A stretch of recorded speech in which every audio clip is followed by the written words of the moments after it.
Gemoroy sababli operatsiya bo'lgan edim. 20 minutda chiqdim. Hech narsani sezganim yo'q, og'ruvlar bo'lmadi, hech qanaqa.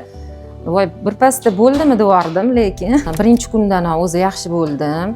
Dobromet klinikasida og'riqsiz, srazi o'tirsa ham bo'lardi, uyga ketsa ham bo'lardi deb men shu reklama anaqalarni ko'rdim, o'tsiflarni.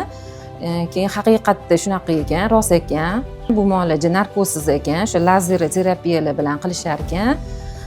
Men shu yerga kelganimdan xursandman. Doktorlar ham rosa yaxshi, qizlar ham rosa yaxshi qarashdi. Men boshqa nechta joylar bilan gaplashib, telefonda so'radim, qanaqa tekshiruv qilasizlar dedim. Ular lekin bunaqa tekshiruvni aytishmadi. Bu yerda shundoq kelasiz, konsultatsiya bepul deyishdi. Keyin bitta apparatda shundoq ko'ramiz. Ko'rib, shu ekranda ko'rinadi, rasmi chiqadi. O'sha bo'yicha keyin maslahat berib, davolash kerak bo'lsa davolab, agar mana shu muolaja